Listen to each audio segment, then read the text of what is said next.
Assalamualaikum warahmatullahi wabarakatuh. Saudara beriman, tanpa kita sadari, ternyata makan berpengaruh terhadap kepribadian kita. Kepribadian seseorang bisa terbentuk dari cara kita mencari rezeki. Makanan yang kita makan, dengan memilih makanan yang halal sekaligus baik, kita secara tidak langsung telah memenuhi syarat untuk dikabulkan suatu doa. Jika kita sering memakan makanan yang haram, doa yang dipanjatkan sebanyak apapun tidak akan dikabulkan oleh Allah Subhanahu wa Ta'ala. Siapa sangka hewan menjijikkan seperti ini halal untuk dimakan. Simak terus video ini agar tidak menyesatkan. Dab sejenis kadal besar yang tersebar di daerah gurun di Mesir, Libya, dan seluruh daerah Timur Tengah. Dab termasuk herbivora yang mengkonsumsi rumput-rumputan dan tumbuhan hijau. Dab sebenarnya bukanlah hewan biawak yang sering kita ketahui di permukaan sungai dan rawa-rawa, sebab keduanya merupakan jenis hewan yang berbeda. Meskipun secara struktur bentuk fisiknya hampir mirip, dab dengan biawak banyak sekali perbedaan antara kedua hewan tersebut. Dab merupakan hewan yang jinak, memakan makanan yang bersih dan tidak menjijikkan. Berbeda sekali dengan biawak yang merupakan hewan buas dan pemangsa serta pemakan makanan yang menjijikkan. Abdullah bin Umar radhiyallahu anhuma berkata, orang-orang dari kalangan sahabat Nabi Shallallahu Alaihi Wasallam yang diantara mereka terdapat saat makan daging. Kemudian salah seorang istri Nabi Shallallahu Alaihi Wasallam memanggil mereka seraya berkata, itu daging biawak dab. Mereka pun berhenti makan. Maka Rasulullah Shallallahu Alaihi Wasallam bersabda, makanlah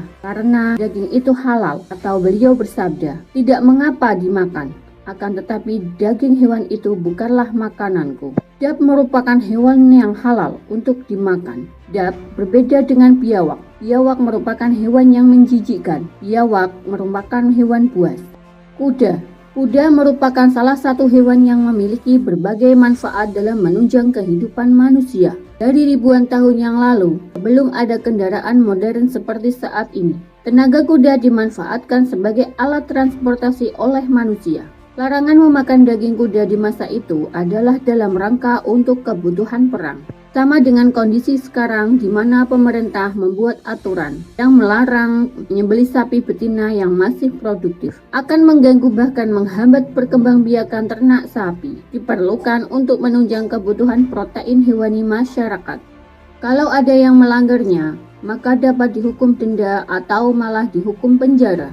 Dalam hadis yang diriwayatkan dari Jabir bin Abdillah, ia mengatakan, pada penaklukan Khaybar, Rasulullah Shallallahu Alaihi Wasallam melarang makan daging keledai jinak dan beliau membolehkan daging kuda. Hadis riwayat Bukhari Muslim. Daging kuda sering dianggap tabu, justru menyimpan banyak manfaat bagi kesehatan. Selain sapi, kerbau, kambing, dan domba, hewan ternak seperti kuda juga dijadikan bahan makanan. Bahkan, daging kuda dinilai memiliki cita rasa yang unik dibandingkan dengan sapi. Ada banyak negara yang menjadikan daging kuda sebagai bahan makanan. Indonesia masuk ke dalam salah satunya. Di Indonesia, biasanya daging kuda diolah menjadi sate. Daging kuda mengandung potasium, rendah kolesterol. Vitamin yang terkandung pada daging kuda dapat meningkatkan imunitas tubuh. Selain itu, juga terdapat kandungan kalsium yang berperan untuk menyehatkan gigi dan tulang perut. Juga terdapat kandungan kalsium yang berperan untuk menyehatkan gigi dan tulang, terutama pada anak-anak. Kuda juga merupakan hewan yang halal untuk dikonsumsi. Daging pada kuda bahkan lebih baik ketimbang daging sapi dan kambing.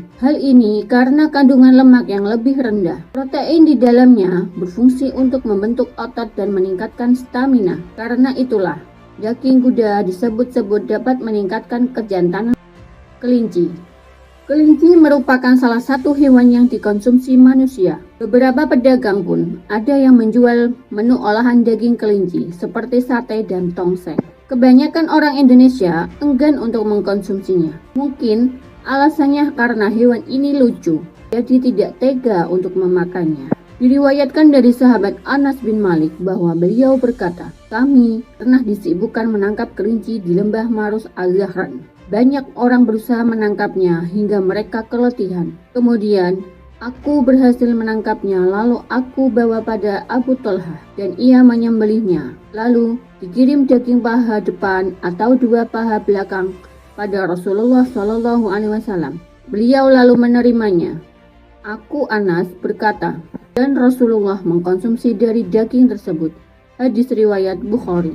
Ada pemahaman yang menyatakan memakan daging kelinci adalah haram. Dasarnya, kelinci mempunyai siklus haid layaknya manusia yang menyebabkan hewan itu diharamkan. Hewan ini tidak termasuk hewan bertaring dan berkuku tajam. Kelinci termasuk hewan yang pengerat, sehingga Allah Subhanahu wa Ta'ala menghalalkan daging kelinci untuk dimakan. Sedangkan mengenai pengkiasan kelinci, seperti manusia karena punya siklus haid tidaklah tepat. Jika pendapat ini dipakai, maka semua hewan yang mengandung dan melahirkan anak adalah haram dimakan. Berdasarkan ilmu hewan, hewan-hewan yang bisa mengandung melahirkan anak memiliki siklus haid seperti manusia.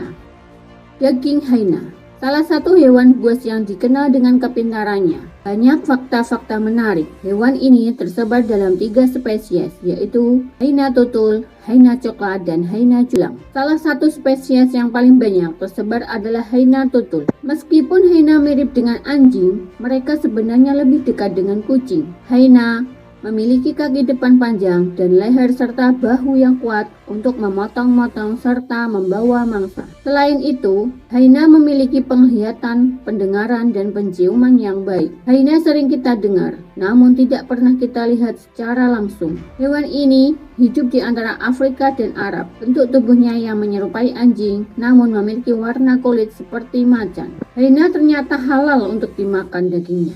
Hal ini karena hyena hanya memiliki 1 tangkai pada rahangnya, dan bila diperumpamakan adalah seperti gigi kuda.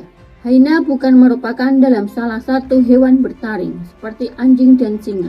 Diriwayatkan dari Ibnu Abi Amr, ia berkata, "Aku telah bertanya pada Jabir bin Abdullah tentang hyena. Ia menyuruhku untuk memakannya. Aku bertanya padanya, apakah hyena termasuk hewan buruan? Ia berkata, ya, aku bertanya padanya, apakah kau mendengarnya dari Rasulullah Shallallahu Alaihi Wasallam?